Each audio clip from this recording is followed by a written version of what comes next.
Hello guys, my name is Twister, welcome back to my channel, place where we keep talking about different TV shows and movies. If you're watching something and no one is watching that around you, you came to the right place.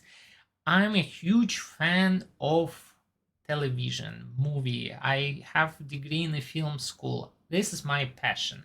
I have the main channel that I'm making in Russian, but not really long time ago, I started making reviews in English as well. It's just I'm trying to create the place where we can get together and just talk about different elements, especially sometimes you watch something and you want to share those thoughts with someone and you cannot find it. I'm trying to make that kind of platform.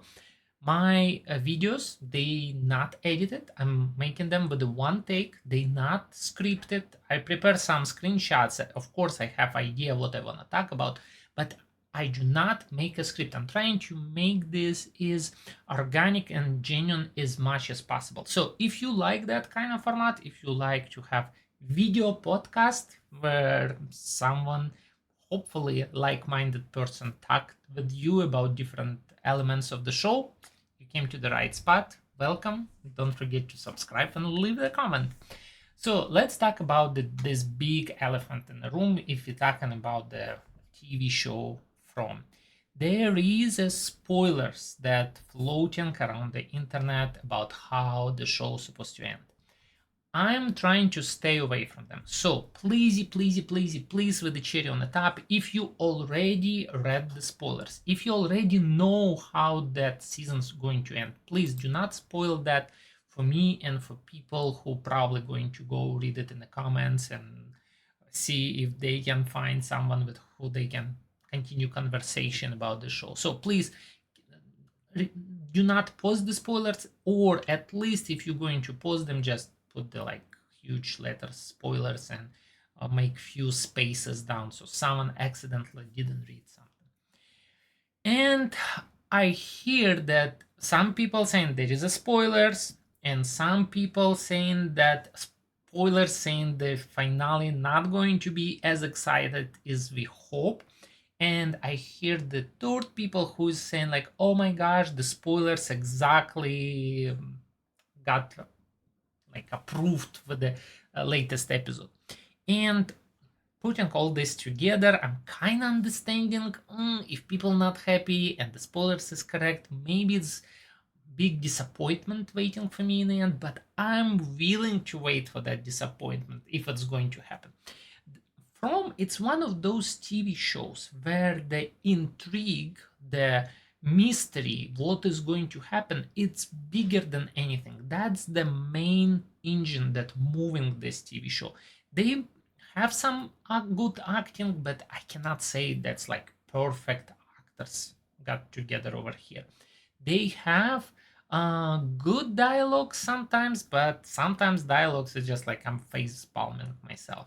There is so many moments that go against this show, but there is always that mystery. What is happening? What is the main storyline behind this? What's the answer for all of those clues? And that's helping me personally come to this show again and again from week after week. And that's why I'm loving it, this show. And that's why I'm willing to come in and watch it. Even some episodes I rated 6 on my personal opinion, but still there is a episodes like first one, pilot of the season 3, it was perfect for me, it was 10. For this episode I gave 9. Maybe if it came right after the first one, maybe I graded a little bit lower, but after having those 3 episodes, look at this, episode 7, um, almost 2,500 people came and voted for that, and 5.4. It's so stink. It's so much disappointment. It's like, why the creators of the show, they can create episode like this, which is like 8.5, and same people can create episode like that with a 5.4. I don't know, or maybe they split, have different teams, or they have a goal like we need to have 10 episodes and let's create some filler episodes, and of course, audience not buying it. So, but the good news, the episode threshold was good, and for me personally, I love stories where we have some kind of time loops. Again, coming back to the story with the Hermione with her time turner in Harry Potter. I really like that. I really like butterfly effect. Everything that includes that you can jump in different spots of time and see the story from different angle, it always works for me. For that purpose only, story with Julie was big hit for me. So I gave 9. We have only 2 episodes left. We will be done before Thanksgiving with this. And if you didn't saw that before, but episode 9 and 10, they name same Revelations, but it's going to be chapter 1 and chapter 2. I assume that's going to be finale with the 2 episodes, same story. We pretty much going to have huge cliffhangers. How work every episode in a TV show? Each episode has own beginning and own conclusion, but sometimes when they have like finale special, when they split on a 2-3 episodes, that's the same story. We do not get answers whatever raised up in the beginning of the first part until the end of the second part. So probably, and since they split in this for the 2 different weeks, they do not show in this in a one day. We're going to have episode November 17 and November 24. So this is going to be really, really painful experience because we're going to be watching. They're going to bring so many different new clues, but we're not going to get any answers until the week after. I almost inside something in me saying like, maybe you should just wait until November 24th and watch 2 episodes together, but I can't. The mystery and those clues that I want to get the answers, they always calling me back. So let's go and talk now through the storylines. What I did this time, I split the whole episode by subject. I did this when I was making review on Foundation, and I think that works the best because in episode they have the tendency jump between storylines so often, and we already had a lot of struggles watching this. It's like, oh, you finally get some kind of answer. No, you need to watch this now. You just about to get answer over there. Oh, now you need to watch different storylines. So what I'm gonna do, we just going to go subject by subject, chapter by chapter.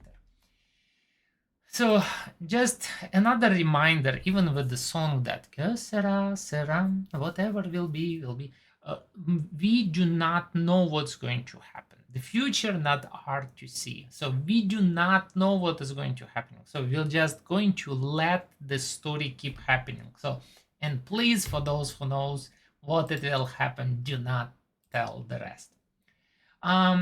Moment even in the beginning when the boy helping Fatima run away, and we hear those stinking crows again. They all like every time something happening, we see the murder of the crows. That collection of the crows, they were there, and I know they do not add them just, oh, let's make it look more spooky. I'm sure through the crows, it's one of the elements of storytelling.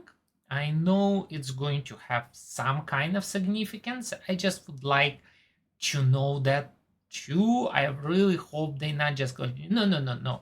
It's same as like ghosts and scary pumpkins or spider webs and the crows just there just for the atmosphere. I really hope there will be explanation why when everything happening there is always crows appearing. So or the cameras or someone who, if we talk in this world, be not magical, though in this episode it pushed everything to the magic. But who knows, maybe just that kind of quest. Maybe this is a game with that kind of lore of the magic. So what if the crows, it's just the cameras that spying on everyone and translate information to the whoever that create this experiment or whatever.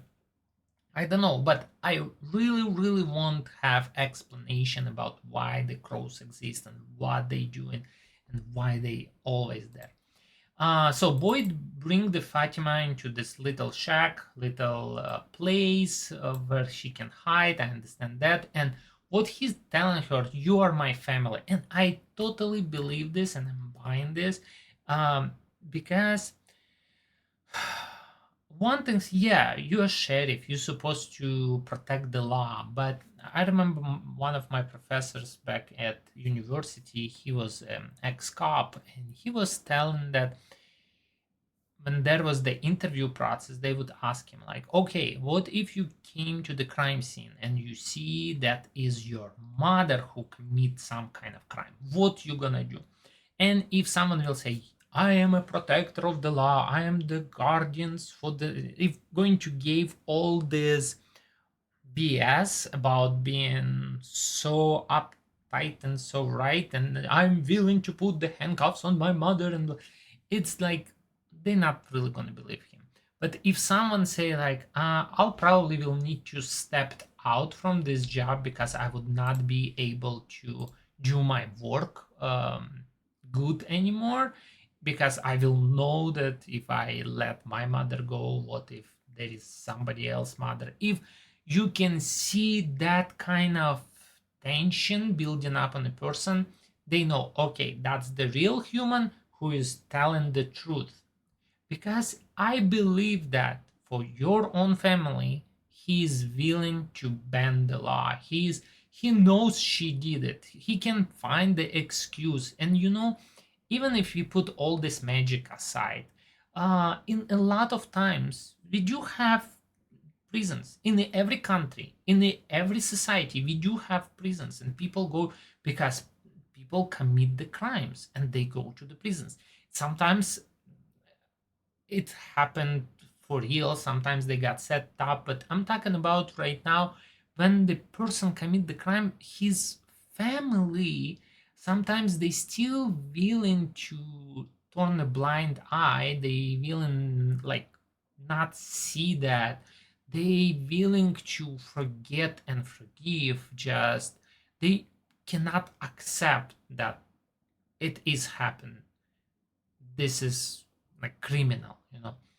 For him, he understands she stopped the lady, she killed her, but in the same time he wants to find the excuse. Yes, it's some kind of evil inside of you, it is made to do it, and we will figure it stuff out. But in the eyes of society, that's exactly what Donna's saying, they do not see you the same. If you bend the law once, they do not see you the same. It's like same thing as a judge, right? He can be honorable judge, he can do a lot of good righteous decisions, but if at some point he will decide to give a slack to one of his relatives, if he became judging them or friends, people are gonna stop believe in him, in judicial system, and they will think like, okay, if he bend the law for his relatives, maybe he did bend the law in different other questions, you know. And that's what Donna mean for Boyd. He ruined that image of perfect sheriff, but I believe him and I understand why he's saying, you're my family and I'm going to protect you. So this is such stereotypical. This I call this a textbook shot in every genre. What you should like: scary movies, comedies, rom-coms, um, whatever. There is specific textbook shots. This is the textbook shot for the crime story, TV show, detective stuff. When you shooting from the below all the way to the ground level, so you can see the victim and you see investigator and some kind of movement background. I thought was really interesting, and most of the times the more mature director became, more mature film creator became, he or she, they would try to escape those textbook shots, because what's really good about textbook shots, because they always there. If someone come to you and say like, okay, I need you to shoot the movie, you have your textbook plan, what you do to shoot to make it look good, and how many takes it need to be, over the shoulder, over which shoulder, you planning your shots, you know exactly. It's kind of like a formula. I know a lot of people watching movies, for them, for most of the people, it's just art. But for people who made the movies, we see the numbers. It's almost like Matrix, when you see a bunch of numbers running, but you can see the woman in red.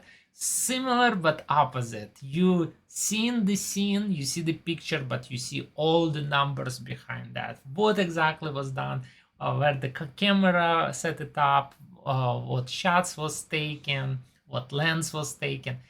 This is cool, but it's a blessing and a curse at the same time. But so this shot is one of the two things, or whoever was filming this, director of photography, he's fresh out of the film school, or it just, let's do whatever it works and let's not overcomplicate the things. But still, I appreciate that one. I appreciate this shot where Boyd is trying. He knows exactly who committed the crime, but he needs to play along. Yeah, go investigate, and you, Kenny, go also help them. And my son, who is not guilty at all, going to help me go on the road and check maybe there is some new people city. In this shot, I really like they have the disco ball in the background. I'm like, what is the story behind that? Was there some disco happening inside of that uh, lighthouse, the greenhouse before? Donna, I feel like she's really soon to moment where we see her crying, we see her hugging people. I have a feeling at some moment she just start losing her marbles, get like an axe, and in a movie Shining, just go smashing the door. It is Donna.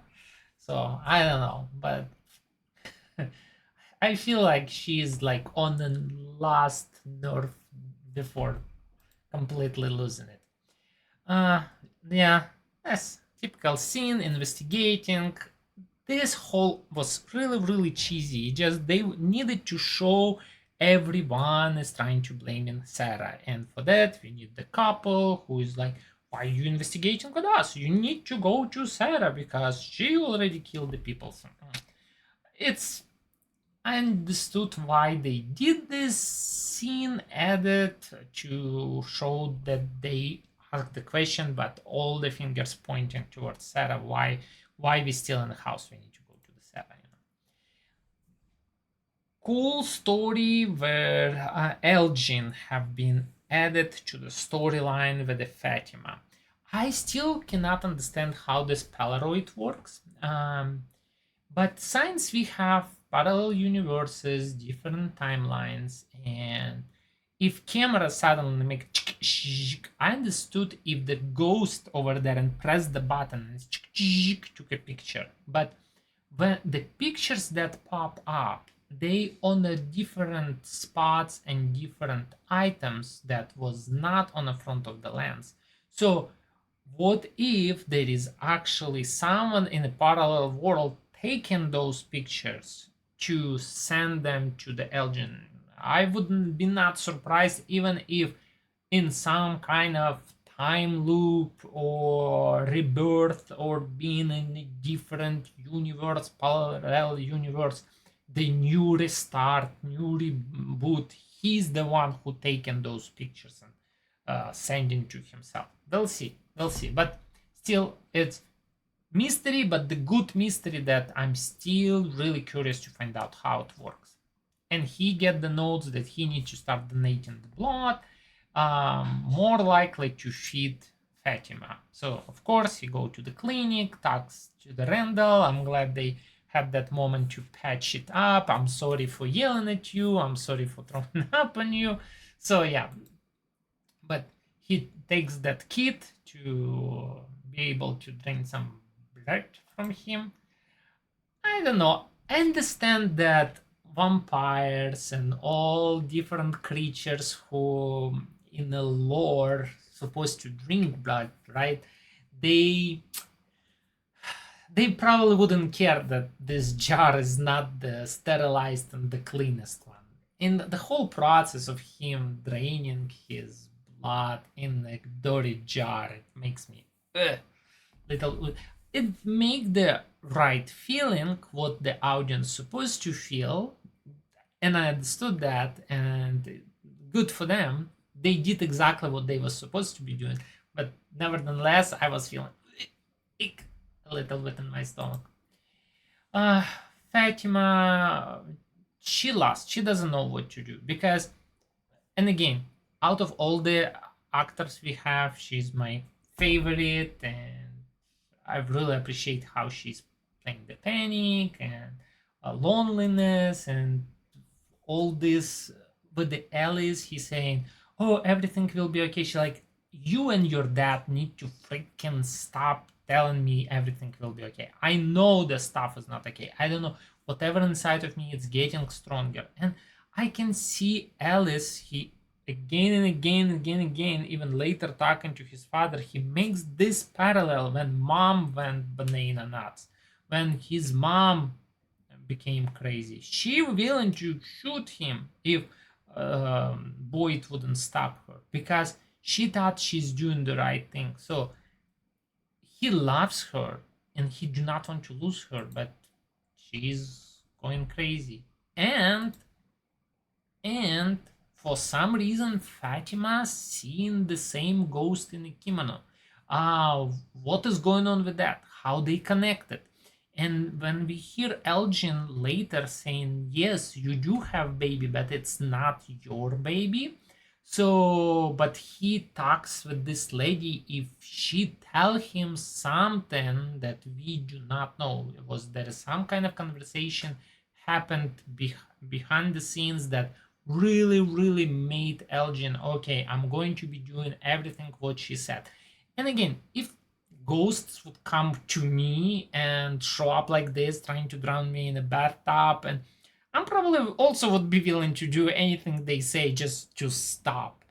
But what he meant, it's not your child. What if this lady went through the same process? Maybe she was pregnant with some unnatural baby, and she's the one in that cage, that room under the ground where she delivered the baby at some point, and we saw some dead man with a beard over there.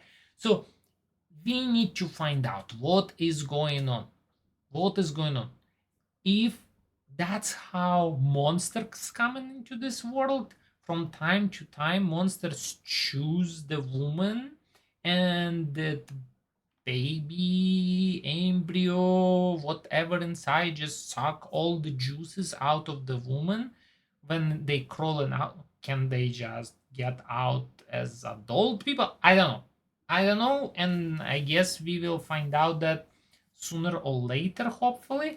But more likely she went through the same process and same story that Fatima went at some point.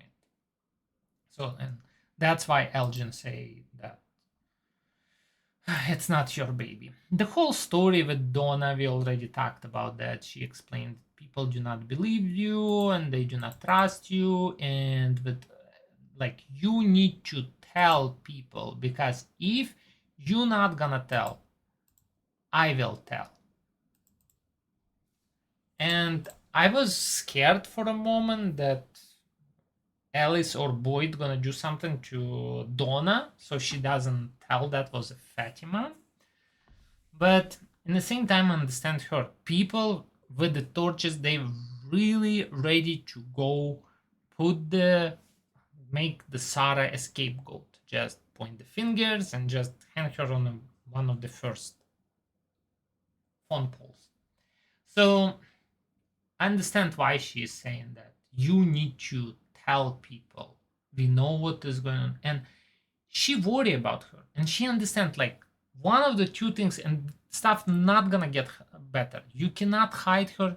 Nothing gonna get better. She is, or if that's a monster inside, she's going to continue destroying others. Or if she went crazy, she like your wife, she also going to go and kill people. So I understand Donna's concern, but what they gonna do? What they supposed to do? And that's Alice decide to run away, and he asked the same question. Is like, after everything mom done, would you be able to just escape with her?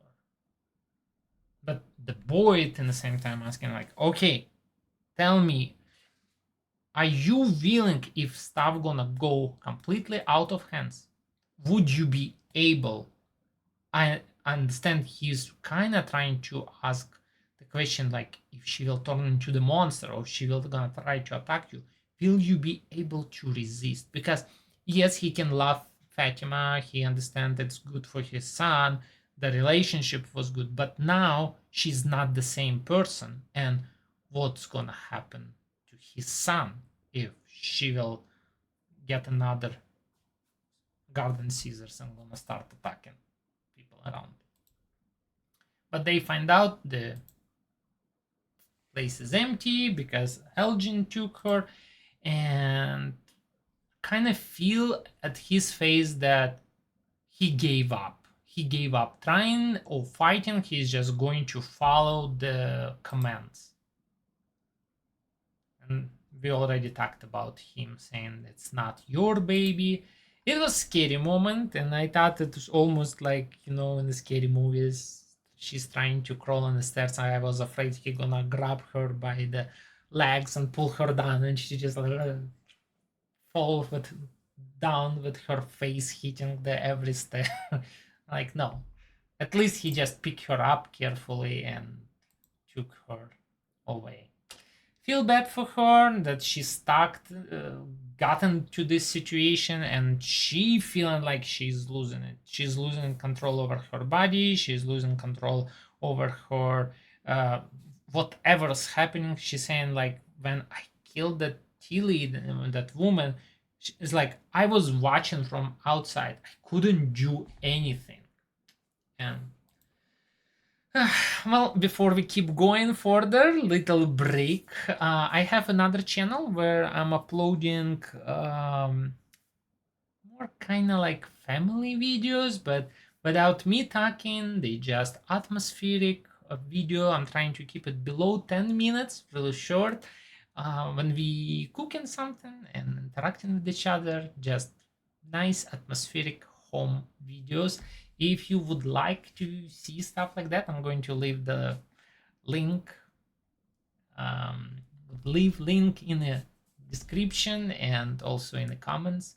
So would be happy to see you there if you will decide to come. So we did like apple sauce and apple butter, and we did chocolate chip cookies and some Halloween, how we celebrated. So if you're curious to see a little bit more than just me talking and more something cinematographic, welcome.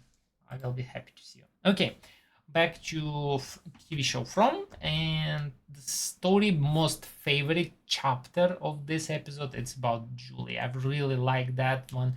When she came to the Randall, she's saying like, I always hear voices screaming in my head, and only at that place, only at that spot with the ruins, it stopped. And she feeling like maybe that's kind of help, maybe that's kind of solution. And his words was so great. It's like, in this place, nothing trying to help us. It's like there is no help in this place. It's just more likely some kind of trap, and that's why I'm not gonna go there. But you can see she's determined to go and see it. And I was so mad actually that she decided to take her younger brother over there.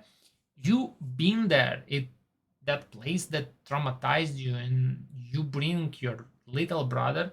But what would happen if, for example, they came in and she's still there and the boy disappeared? How she would look in the face of her parents? How she would live with that after this? If would something happen to him? So I thought this was so irresponsible, and I was so upset with her. But this is moment like she asked your characters, those criminals, whatever, in the books, what they would do if they came to this story like this. If I was a character, if you in your books, what it is. And he said, this is threshold. Threshold. That's the place that you going to test you, and you just will get higher. You can move on and you fight and you get stronger. And I really, really hope that experience not going to break Julie, but going to make her stronger. I really hope that. So they trying to get in, and we seen this place is with different timelines, and the Ethan, he didn't get there. We remember the Boyd was able to get out and get in here using the torch that he picked up from here. Julie probably can get there because she probably have some kind of signs or something left after those cicadas was inside of her. Maybe that helps her crossing the borders between universes or realities.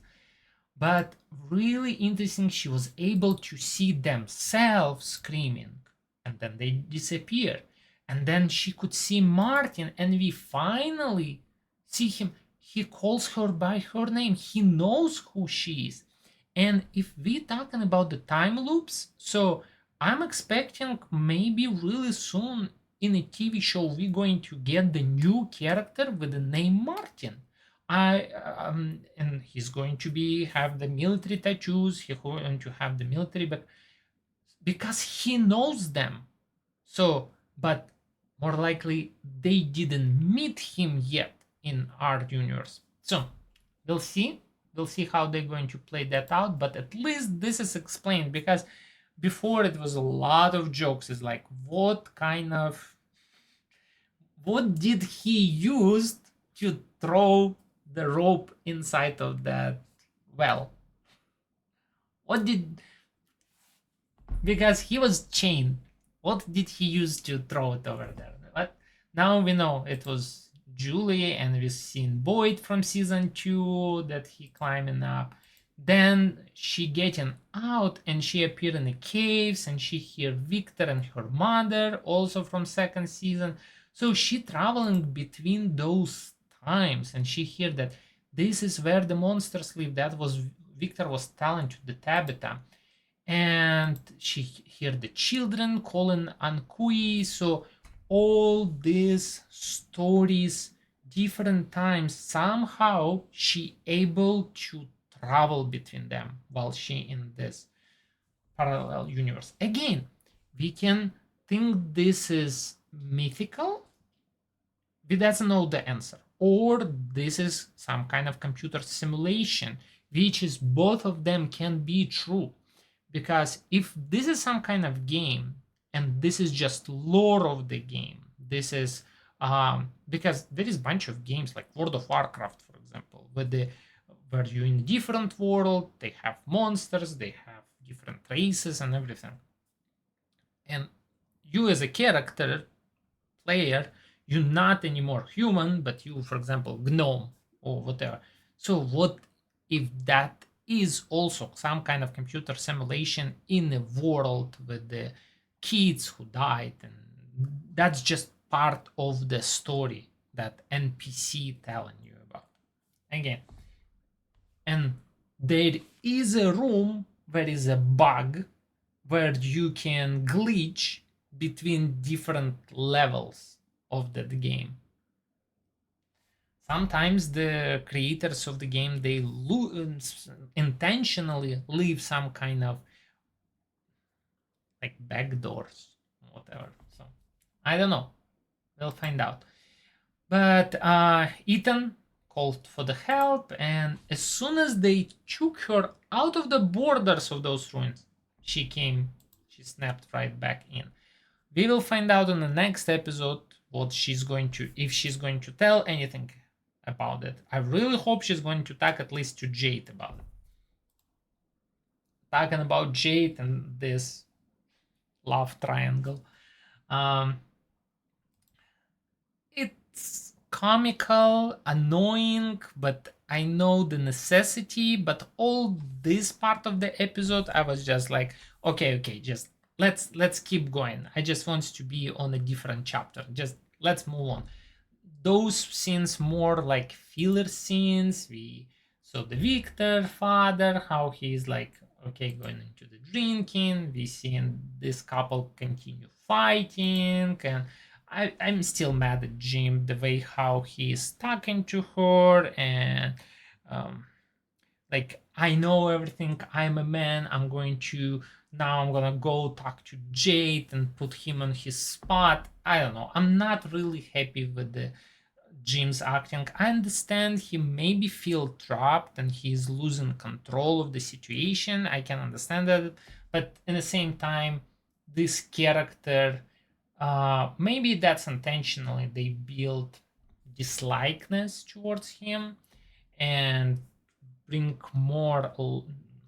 As an audience, we would favorite Jade more, especially he acted more mature. We see Sarah trying to help Victor without any success, and that's why she came for Tabitha, and Tabitha probably like, okay, I'm out of this house. I just rather helping crazy Victor than dealing with my crazy husband. So all that, all these conversations, and again, I understand why that's done, but it's less interesting. About like, oh, you needed to trust people. I wish I would trust my wife. Didn't think she's crazy. Fight between those two. It's like dick measuring contest. And Jade was do better. Like Jim is like saying, oh, you just want everyone thinks that you are smarter. Well, he is smarter. He's the one who's at least trying to figure stuff out, not running around and blaming people. I like how the father sitting is just like, ooh, drama. I'll have my drink and watch live drama. He reminded me character from House of Dragon. In a Harrenhal, there was a Lord Strong. He was always in the background when something was happening. He was like, oh, Daemon doing something crazy. And there is like Daemon and Rhaenyra arguing. What interesting story. So yeah, he kind of, this moment of comedic relief, and when they finish fighting, he's like, well, that was certainly productive.